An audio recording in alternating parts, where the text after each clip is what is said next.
Welcome into the Thunder Basketball Universe presented by COOP Ale Works. We're coming to you from Memphis. We literally just got off the plane from Washington, D.C. We're here in Memphis now, going to take on the Grizzlies tomorrow. But we've got so much to cover that we couldn't wait another day to record this podcast. So much has happened since the last time we recorded. Yeah, and we had that 2-hour flight to really digest everything that happened in the last few games, and now we can deliver it to you here, Paris. I think this goes back to the weekend and that back-to-back at New York, at Boston, and just the whirlwind of emotions, and yet the Thunder able to kind of keep an even keel through all of that. Obviously, the massive victory in Madison Square Garden where you give up 48 points in that first quarter, and yet you're able to just keep on chugging and move along and score a ridiculous number of points, 145 points in that game. Yeah, there's been so many different experiences for the Thunder over this trip. They're in the middle of a 4-game road trip right now, and Memphis is going to be that last matchup of this road trip.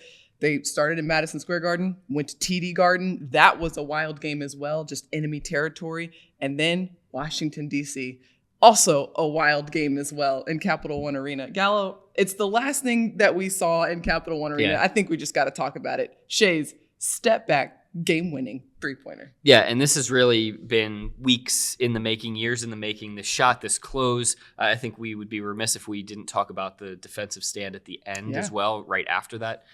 Step back three-pointer that Shea made. And I wrote an article about this on OKCThunder.com, just about the ways in which the Thunder was able to kind of learn in-game. Mm-hmm. They were able to learn game to game, week to week. And then, we're seeing right now the product of the years and decade of work that Shai Gilgeous-Alexander has put into his craft, into his game. He is one of, if not the most unpredictable player when it comes to those crunch time isolation one-on-one opportunities, because we've seen him get all the way to the rim. We've seen him hit that mid-range jumper. As Lou Dort said, that midi game is crazy. And, we've seen him go right and hit that game-winning step-back three, and we've seen him do it going left now. And he did it just right over the top of Monte Morris, who's a good defender. Yeah. But, when you have a 6'11" wingspan and you're 6'6" to begin with, I don't think Shai even saw Monte Morris on the shot. No chance. And Coach Dagnall described Shai perfectly. It's slippery. Yeah. And when he was spelling this out in his explanation, I just the visual that I had was imagine trying to corner a fish underwater. It's impossible. You can't do it. Yeah. You're not in your element. And they know exactly there's no way you could possibly do it. And that's exactly what Shai has. He's got seemingly an answer to every problem that is thrown his way, or any coverage that is thrown his way. But just to level set, for those who may not have seen this game-winning shot or seen how this game unfolded inside of Capital One Arena, here's what the final 5 seconds looked like. Bradley Beal had the ball on the baseline, and he knocked down a mid-range kind of baseline fader. Tough shot, by the way. With 6.1 seconds left to give Washington a 2-point lead. So the Thunder call a timeout. They go into the huddle. And at this point, I feel like Shai knows exactly what Mark's going to draw up. He's like, I know what's going to happen here. And so the Thunder has the ball on their side of the floor, sideline, Josh Giddey, the notorious inbounder. And Shai ends up with the ball at the top of the key. He got the switch that he wanted. He hits that step back over Monte Morris, and the Thunder's up by 1 point. But as he's walking back to the bench, Shai is not going crazy. He's not hyping up the crowd. He's not throwing up the three to everybody in Capital One Arena. He's holding up one finger, and it's to his teammates, and he's yelling, "One stop. The game is not over." Yeah, and 1 second was left too. Yes. 1.1, and the Thunder, in this amazing sort of twist of fate, is in the exact same position that they were in precisely a week ago, except that was at home at the end of the first overtime against the Milwaukee Bucks. Right. Shai hits a step-back three going left with 0.6 seconds left in that game against Milwaukee, you may remember. Then the Thunder has got to employ this switching defense on the inbounds pass to make sure that everybody's covered up. And in that game against Milwaukee, Lou Dort turns around and he kind of gets his body into Brook Lopez, fouls him. Lopez hits a free throw, sends it to double overtime. This time, the Thunder's in this exact same situation, and Lou said, it was all going through their heads. We just learned from this. Yeah. We just saw it. We just learned from it. On this inbounds pass, he's got Bradley Beal. He sticks, he's able to switch onto Bradley Beal, and he face guards him instead. And that way he can make sure that he's really able to completely control his body. He's not chest to chest with him. He's not making contact with his arms. He's just a wall that Yep. that pass has got to try to get over. The pass doesn't get over him, and the Thunder's walking out of Washington with another 15-point comeback victory. The 11th 15-point comeback win in the last basically 13 months. And this game really required, so that Milwaukee game, right? That game went into double overtime, right? That's 58 minutes of basketball. Mentally, emotionally, and physically, you were exhausted. And Yeah. you still have to execute down the stretch. In this game, I feel like it was kind of a similar level of exhaustion. Yeah. You'd battled back from down 17 points. Then they took a 16-point lead. You had to battle back from that. And then Bradley Beal hits a step back, what felt like could have been a game winner for the Yeah. Wizards. And you had to remain mentally sharp to stay in this ball game on enemy territory and take all the lessons from that last game against Milwaukee and apply them in real time. And the Thunder did a fantastic job of that. And oh, by the way, this is the third game in 4 nights. Yeah. Fourth game in 6 nights after, and we'll talk about this, after a whirlwind trip to the White House the day before. Yep. And you're down 2 rotation players in Darius Bazley and Trey Mann. You've got another rotation player with the OKC Blue right now in Ousmane Dieng. You have the leading scorer from the game that you last played at home with the OKC Blue as well in Eugene Omoruyi. I mean, the Thunder has so much like fluidity right now. And so you kind of stack a bunch of those things together. You're going up against a team in Washington that had won 4 straight games coming into that and got their leader, Bradley Beal, back into the lineup that night. So just kind of a stunning number of factors that went into that game. And you think about a Wednesday night in November in the association, and it's like, there's so much to talk about. Yeah. And you know, we talk about how there's 82 games. It's, you know, it can be a grind, but like every single one of them is so fascinating and has its own subplots. And its own story, right? Yeah. And so you talked about the fluidity of this Thunder roster and just the team itself, the experiences that the team goes through. The team thrives in that fluidity. And it's like over the course of the years, they have been building this, you know, resilience to and adaptability. Like that they've built this muscle up so that when anything gets thrown their way, like, I don't know, Washington shooting 70% from the 3-point line in the first quarter, like they're fine. They're able to withstand that punch. And if they pull ahead by 16 points, if they pull ahead again by 17 points, it's okay. We've done this before. We've seen the pictures. We know what we got to do. And it's they break it down to kind of its simplest, most, you know, bare bones. Here's what's necessary. And that's what we're going to do to move forward. Well, and the other aspect of this is, so we've talked a little bit about that, like in-game resilience on the team-wide level. We've talked about, you know, what you can learn from week to week in terms of like that last second defensive possession.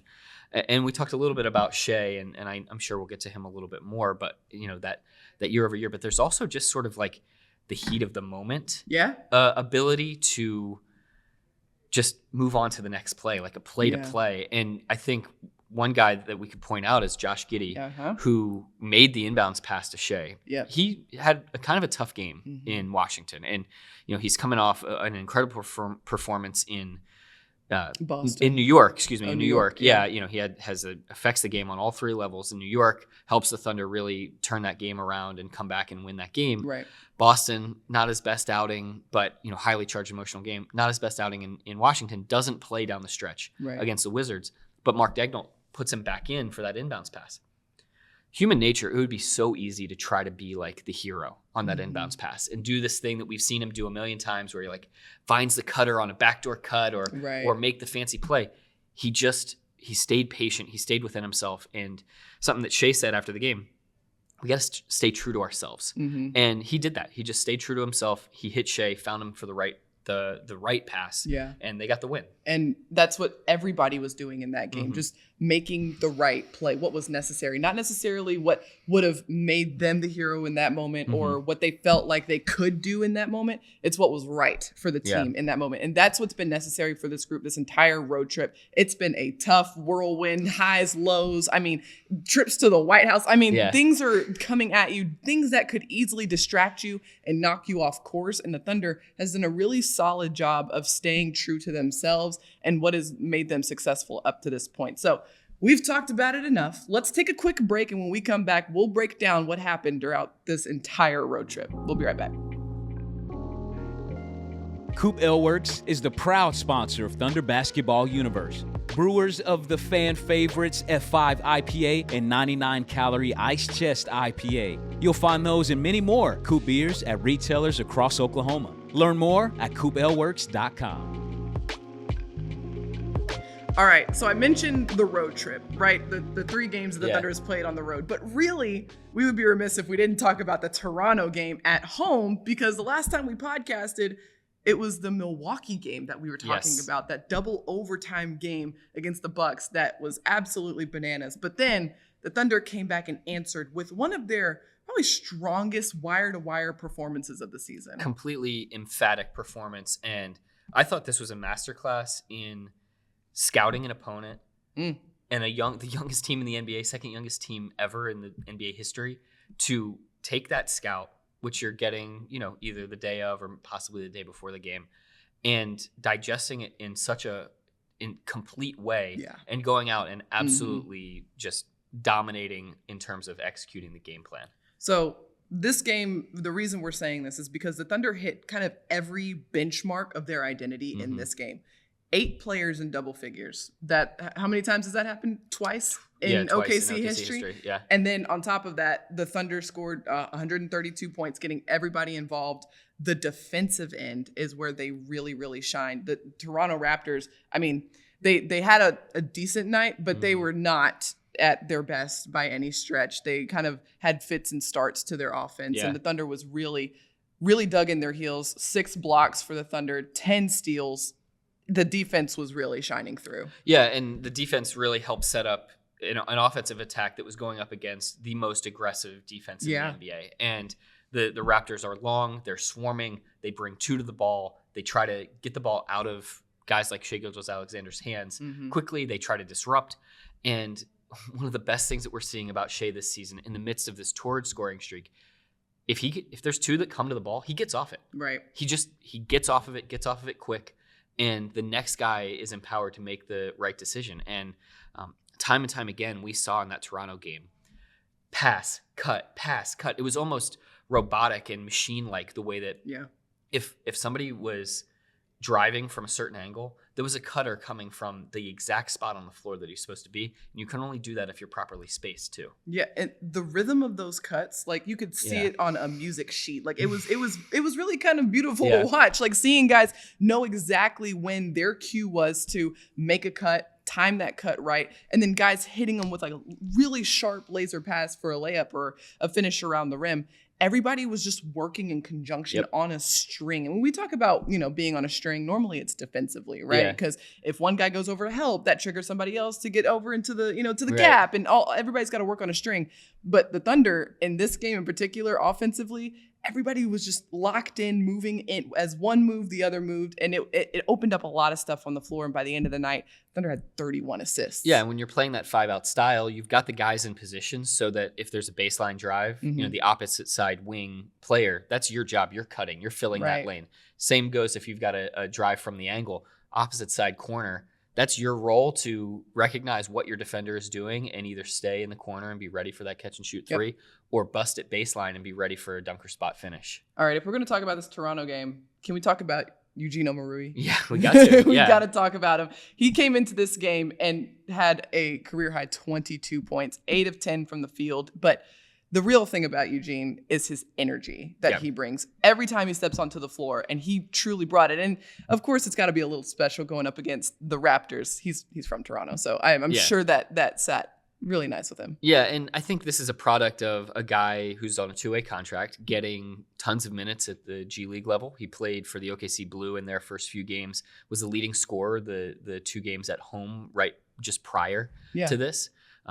And so, Eugene having the ability to get into rhythm, get those reps, and the scoring is not necessarily, now he knocked down a bunch of threes. Yes. And he's not going to be shooting 80% from 3 for the rest of the season. So that of course helped that tally, but the vast majority of the scoring that Eugene was doing was like just within the flow of the offense or hustle plays, like either second chances or just hit aheads, like sprinting the floor, getting out in the open floor. And that's what he's doing at the G League level too. Yeah. So it's great to see scoring coming from the product, not of like, exerting this massive amount of effort to Right. get the job done, but to just like be a part of the flow of what's going on the floor. Yes, and he was 100% within the flow. He was the Thunder's leading scorer in that game, one of two 20-point scorers. Shea was the other one. He had 20 in that game. And just really, it wasn't even about one guy in particular. That's what made this game so big for the Thunder, is that it was a collective effort from start to finish. And this effort spilled over into what we saw from the Thunder when they got onto the road. And this is when they really, really needed it, because the Thunder started their road trip in New York City in Madison Square Garden at noon. That is a matinee game in New York City. And so this is a different experience. You got a lot of guys, this is their first noon game ever in the NBA. So, what's the energy going to look like? Yeah. How are guys going to, be ready to play? I mean, you're waking up at 7:30 or 8 to get on the bus, leaves at 9. Things are just so much different in these sort of scenarios. But the Thunder came out of the gates really strong. Yeah, I mean, they're used to practicing it around that time. They're not used to Selena Gomez being there like she was courtside at the Knicks game in Madison Square Garden. Yeah. And just some of the pomp and circumstance that comes with course. playing in environments like this. And what's so cool is the Thunder is racking up incredible in-game experience for these players, but they're also racking up these great experiences about just the trappings of the NBA and the things that exist within the course of an NBA season.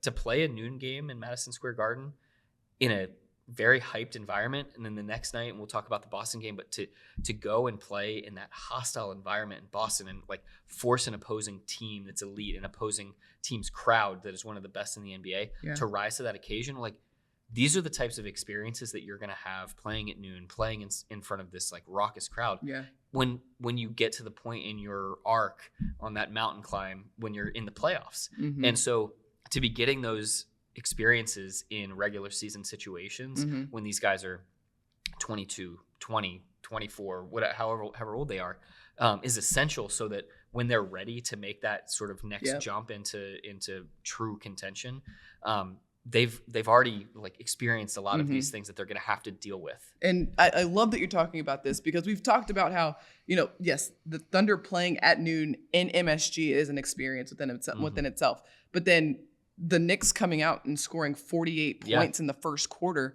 while your offense is still, the Thunder put up 36 points in the first quarter. It's a good first quarter. In any other quarter of basketball, that would be seen as A-okay, and you're probably ahead. But in this situation, the Thunder, that's an experience that they have to take away too and learn from and adapt immediately into the second quarter. And the second quarter meant, okay, we have to really light it up defensively and try to slow these guys down while also maintaining the same offense that we have, not getting discouraged that our 36 points is not enough in this sort of scenario, but recognizing that the Knicks are going to come back down to earth. We just have to stay poised and composed. And it's the experiences within the game too, the adaptability from quarter to quarter. That's been really impressive from this group. Yeah, and just the understanding of something that we've talked about all year long, which is just how long these games are. First quarter's over. There's still 36 more minutes to play, and that can take forever in terms of the number of possessions. And it helps. Look, the Thunder ranks first in the NBA in pace right now. Yep. And that number can be construed a lot of different ways, but factually, it just means purely the number of possessions in a game. And the more of those that you have, the longer your time horizon is, and the more reps that you have at getting it right. And then once you get it right, if you can kind of unlock the game the way that we see the Thunder do, over the course of time, like they did in that Toronto game, where after a rough first quarter, they were like, okay, we got the rhythm, we got the tempo down now, then they can go attack it. And that's really what happened in the Knicks game. Once the Thunder got that game flipped, the New York didn't have much of a chance. Can we talk more about pace? Because this is something that I've found really interesting about this group, and it started to show up for me in this New York game, because even on made baskets, the Thunder would zip the ball up the floor. Jeremiah Robinson-Earl would be already at the rim, layup, and then the Knicks have the ball again. Yeah. That 3-second possession by the Thunder only took 3 seconds off the clock. And so when you have less time spent on your side of the floor, there's more time for more possessions in a game. So that adds to the more possessions, but then also the Thunder getting offensive rebounds, extra possessions. But then there's also the speed element of it. And you and I talked about this in the Thunder Live pregame show. But like the speed element is something that actually is like, when you think of pace, like some people think like pace, oh, they're running really fast. Like it's possessions technically, if you look on a stat sheet. But there is a speed element to it for the Thunder, and that's in the half court when guys are cutting hard, running, like sprinting up the floor in transition too. But like that sets up your half court offense. You can't Exactly. get into half court offense if you haven't sprinted to your spots. Yes. And that's something we've seen Robinson Earl do. We've seen Wendy Waters do. Yeah, and the speed also has an effect when you've got guys like your leading rebounder right now is also your point guard, Josh Giddey. So like the lack of time that it takes for him to get the rebound, he doesn't have to wait for an outlet and like try to find an open guy. He just takes it and go. And that takes less time. You can get up the floor faster. Next thing you know, you've got way more possessions than your opponent. Yeah, and all 5 guys are really trusted to just get the ball across half court, and then the Thunder's just playing. Like I think something that we've noticed during this stretch is I haven't seen a lot of this and hand motions from Mark Daigneault. You know, I mean, they're getting the ball and they're going and they're getting into to random basketball, which like, you know, Paris, we usually sit, you know, down by some of the advanced scouts for opposing teams when they watch these games. Like, how are you charting that? And how are you getting a good read on what the opposing team is doing? That you're there, you've flown all this way to this random game between the Thunder and the New York Knicks, and the Thunder's not calling any plays. They're just going and playing. Now they're getting into actions and they're getting into you know, concepts. There's principles. So you can track that. But generally speaking, like, you know, it's a lot easier to diagnose what's maybe coming for your team when you're going to face that, you know, the Thunder in a few days.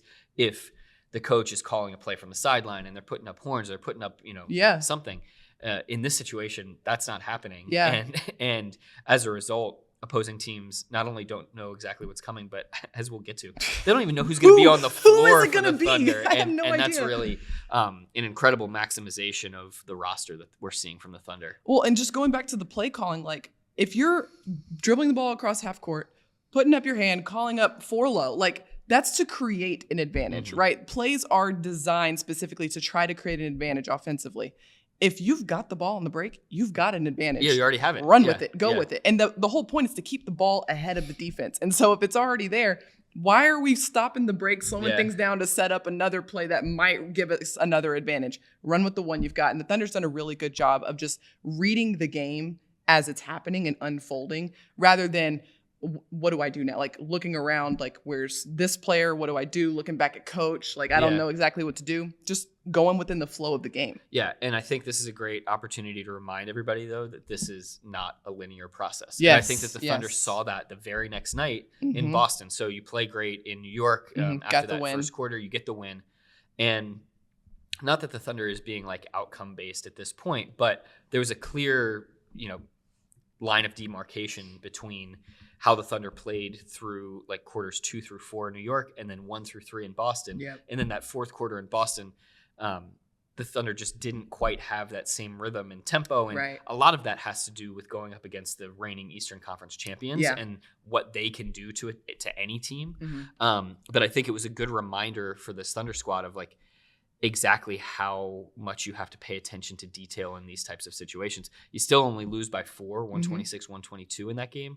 But you know, you get a really great lesson to take with you when you're coming out of that game. Well, and the interesting thing about this game is that the Thunder was in the driver's seat for the entire first half, really. They had Boston on their heels, which that's a big testament to how the Thunder came out of the gates in TD Garden. Gallo, you and I were both in this building.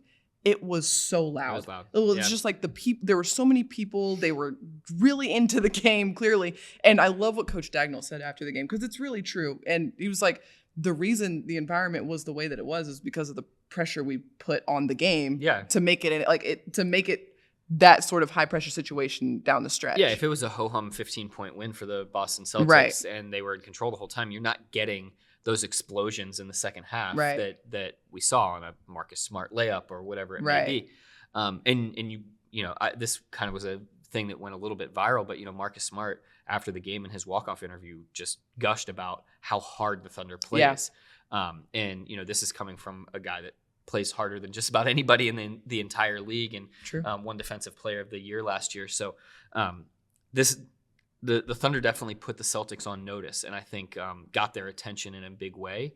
particularly in that first half with the Thunder's defense, in the way Yeah. that they forced Boston, who came in extremely high assist percentage, was an absolute buzzsaw offensively. Yep. The Thunder really forced Boston to be an isolation, one-on-one team, did not catch any sort of rhythm or flow within that offense. Of course, they have elite one-on-one offensive players in Jason Tatum and Jaylen Brown. Yep. But the Thunder was able to force them into playing like a sedated style. Yep. And they were top of the league in 3-point percentage, 3-point attempts, 3-point makes. I mean, that was their bread and butter, and the Thunder took that away almost completely. They finished the game shooting 27% from 3, which is far below their average. And so the Thunder did a really solid job taking away those strengths.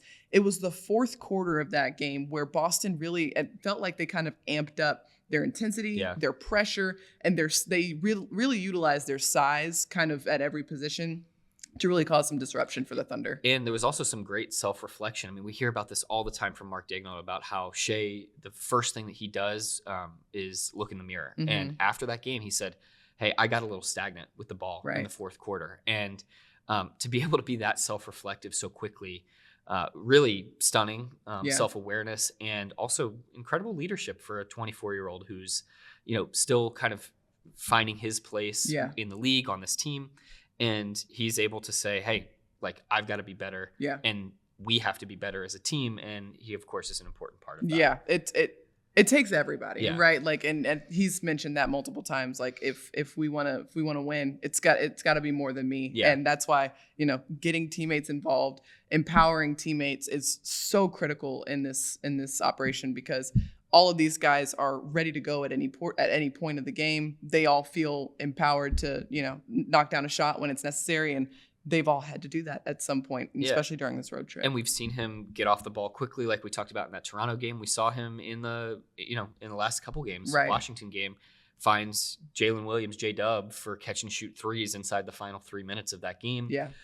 When the Thunder had a 5-on-4 situation, that's an easy opportunity for Shea to just try to beat his man and get all the way to the bucket. He made a kick-ahead pass that ended up in the hands of, he got a hockey assist on it, and ended up in a layup for the Thunder in transition. Like, no hesitation in that. Just make the right basketball play.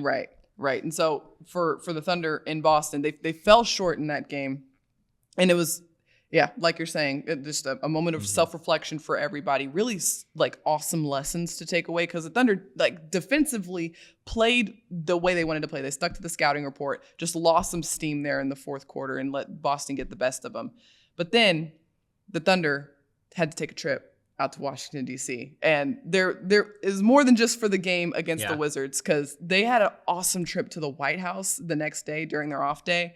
And Gallo, you and I were both there. We had to pack an extra, nice outfit. Another you had suit. to pack a suit. I had to pack another dress, and it was worth it. That was 100% worth it. Super cold and rainy day in Washington, D.C., but it was all smiles in the White House. Standing on the south lawn of the White House with that cold rain dripping down. It definitely felt like a scene from a movie, and I think it's more than that, though. It wasn't just about, like, being on the premises and, like, getting to see the East Wing. It was about the opportunity for the players to be there with two of the Thunder Fellows. And, we know that story so intimately, being producers on the Seeds of Greenwood documentary that we did for OKC Thunder Films.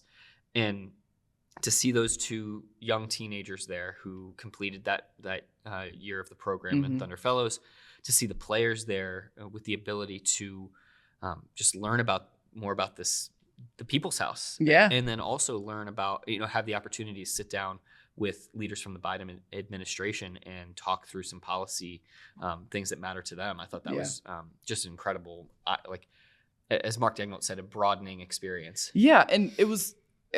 for most of the guys there, I think it was like all of them, if I'm not mistaken, it was their first time at the White House. And so you could really see these guys, like, soaking it. They were asking questions. They were, like, wanted to know more about the history of the White House and, who would walk the halls and, does the president get any privacy? I don't know, like, those are the sort of questions they were asking. And then afterwards, like you're saying, really this was kind of the impetus of this trip, was like, let's sit down and have, like, an intentional conversation about things that are important to you and matter to you with people who have a direct line to the decision makers Right. and who are in the room with those who make these policies and these decisions. And so they talked about education, they talked about criminal justice reform, they talked about food insecurity, like all of these things that are really important to the Thunder and to Oklahoma City. Those are the things that were brought up. And not to mention the Thunder Fellows were in there too, getting a chance to be a part of that conversation and listen. And they also did a partial screening of Seeds of Greenwood. So it's like, just so much really intentional conversation. And from what we've heard, it was a pretty open and candid conversation as well. Yeah, I mean, even with representatives and senators from Oklahoma in Washington, D.C., it's not that often that someone from Oklahoma is getting an audience with White House policy decision makers. And, a lot of times when we see professional sports teams go to the White House, it's for a photo op celebration of their championship victory. And this was such a unique situation because that was not the case on this Thunder visit. This can maybe set a precedent or a tone of a completely different type of visit to the White House, one that's really focused on an experience creation that goes beyond the sort of pomp and circumstance and is truly tangible in terms of impact. Yes, exactly. And so the hope is that it does kind of set a template for other teams around the league to take advantage of their time in DC and maybe try to have those intentional conversations as well. And so an awesome day. I will never forget that day at the White House. Yeah. It was so special. I took so many pictures. My mom was so excited to see me in the White House. And we're so the amount of gratitude that I know that you and I have to just be included in that. And it just goes to show how thoughtful the Thunder organization is and intentional, as you said. Yeah. So if you haven't seen or heard about the Thunder's visit to the White House, Nick, you wrote a story. It's on OKCThunder.com. Go check that out. And please go find the pictures of these guys in their suits. So cool. They looked so good. They looked so dapper. And they were definitely enjoying themselves. It was such a wholesome trip to the White House. Check out Trey Mann's Instagram post, too. It was so awesome. Yes. Please go find it.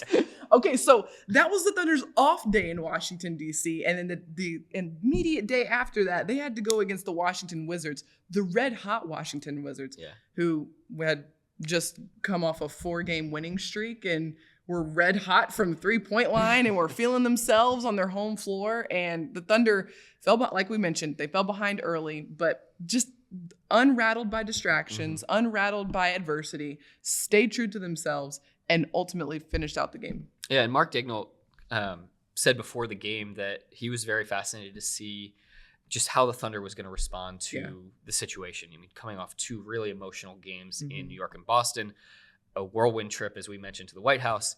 And then, you're coming in and you're playing this 3rd game of a 4-game road trip. Right.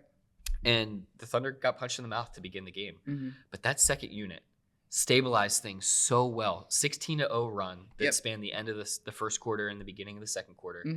A guy who had only played 2 games prior to this all year long, Lindy Waters III. I think he'd played around 20-ish minutes to that point in the season. He comes in, he plays 27 minutes in that game and hits 3 threes.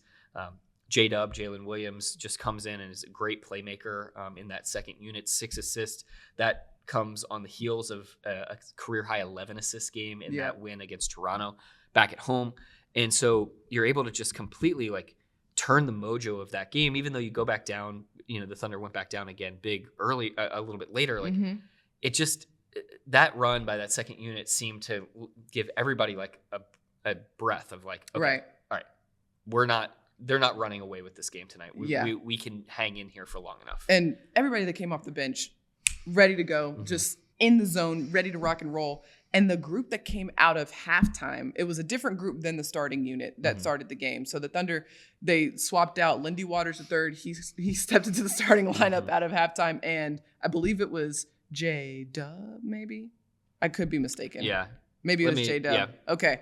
We might have to go and fact check that one. But Lindy was definitely in the starting lineup out of halftime. And there were a couple of lineups in that second half, Gallo, that you and I looked and we were like, wow, this is a pretty level lineup. Everybody's around 6'6" in this lineup. Super switch lineup. Kenrich was playing the 5, defending 7'3" Kristaps Porzingis, and Kenrich is 6'7", and basically this was a pretty incredible move by Mark Daigneault to recognize what the Wizards were trying to do defensively. Yeah. And just say, okay, we're going to be 5 out and we're going to make you try to guard Shea in space. Right. And we're going to try to make you guard all of our guys in space. We're going to get kickouts to shooters. The Thunder shot 16 of 31 from 3. I mean, like, great in-game adjusting. And I want to get back to your point about different guys starting the second half. Yeah. This is just a substitution by Mark Daigneault at this point. But traditional basketball is if you start the beginning of the game, you're going to start after halftime too. The Thunder has flipped that on its head. And one of the reasons it's been able to do that, when your best player, when Shai Gilgeous-Alexander willingly accepts that like he did a few weeks ago at home, right, and he doesn't start that second half because of foul trouble, well, everybody else falls right in line. I mean, there's no even like second glance of hesitation or wondering. It's like, wait, what? Why? Yeah, like it flows seamlessly. And when you have that type of humility from your leaders, I mean, a guy like Josh Giddey, who sits the entire fourth quarter basically, who doesn't start the second half of that game in Washington, and yet he comes in and he just does his job on that final inbounds pass. Like, when you have humility from the very top of your, first of all, from the top of your organization to your head, to your coaching staff, and then to your top line players, it lets everybody else know what the deal is. Yes, that is the epitome of the whole being greater than the sum of its parts. And how many times have we heard Coach Daigneault talk about that this year? That's what's so important about this group is it's not about me. It's not about the name on the back of my uniform. It's about the name on the front. Yeah. And everybody leans into that. And this is what you get as a result of that. Guys just willing to do what is best for the group in that given moment. One more thing, just going back to your point about, so it was Lindy in Washington. It was Eugene in Toronto. I'm thinking to myself, if I am a opposing team play-by-play, I'm preparing for it's like 17 guys. You have because even like Usman and Jay Will, like all the guys who are in the G League right now, assigned to the G League, could be recalled. You never know. The two-way players, you don't have to make an announcement. They might just show up in the building. Exactly. Yeah. And so I'm like, because like Boston was so easy to prepare for. They play like 9, 10 guys, Same guys, yeah. And so it's like, all right, I know who's going to play. I know what the rotation is. It's pretty fixed. It's pretty steady. The Thunder's had different lineups basically every night and different rotations, and different guys have gotten, the burn and the run and during crunch time. So you're talking about how difficult it would be to be a play-by-play announcer. How about the opposing team's coach and scout? I mean, kind of like back to that conversation that we were talking about earlier, like, I would be pretty surprised if Washington had on their scouting report, like, hey, here's Lindy Waters. Like, here's what we're going to need to deal with when he's out on the floor. They're probably anticipating Isaiah Joe being in the rotation that night. Mm-hmm. And, they might have somebody on their staff who has an inkling like, okay, hot shooter. Right. But there's no tape, like there's only a couple games. Yeah. I doubt that they've been pouring through Lindy's G League work to this point, because that's another thing. Lindy had only played 2 games with the Thunder, but he played 3 games with the OKC Blues so far this season. So he'd gotten into some rhythm. Yeah, he's getting reps. He's getting time on the floor and very valuable time on the floor as well with the OKC Blue. And like you're saying, like I'm just envisioning the sideline when Lindy, Eugene, they pop off and they really give some really solid minutes for the Thunder, and the opposing team coach just being like, wait, what? Yeah, but they didn't play in the last game or the last 2 games or something like that. Yeah, and it's not just out there; it's effective minutes. Yeah. And look, he got 7 shots. Lindy got 7 shots up. That means all of his teammates are trusting him implicitly. We saw a great cross-court pass from Shai onto the left wing for Lindy to bury a catch-and-shoot 3. Like, there's no hesitation. Like, if you're out there, you're live, you're trusted. It's a quote that Mark Daigneault said. We like everybody. We need everybody. That is it. That is absolutely just the epitome of this group. Adaptability, fluidity, and the whole is greater than the sum of the parts right now. And so this is still the youngest team in the NBA. So there are going to be ups and downs throughout this season. But what we've seen so far is the continuity starting to stack up for this group in terms of lessons that they've learned last year, rolling over into this year, how to face adversity in the face of, things not going your way, can you be resilient? Can you stick to your principles and the things that have made you successful up to this point? So far, the Thunder has been able to answer those calls. And so really impressive stuff for the Thunder, really encouraging signs for the Thunder so far. This road trip isn't over, though. We were recording this on Thursday, November 17th. The Thunder plays tomorrow on Friday against the Memphis Grizzlies, and that's going to be a pretty tough task as well. Two teams who want to attack the paint, get to the rim. You've got John Morant on one side, and he's a guy similar to Shea in the sense of he's a guy who wants to drive, headhunt, and get to the rim. And they also have some rim protectors as well. Yeah, it will be fascinating to see how this matchup goes down, whether the Thunder tries to sort of match physicality for physicality or whether it goes the other direction and uses speed, quickness, length. Yeah. The Grizzlies just got Jaren Jackson Jr. back. He had Right. 5 blocks in his return to action. Yep. Picking up where he left off. Steven Adams is averaging 5 offensive rebounds a game. Right. Obviously, John Morant, it speaks for himself right now.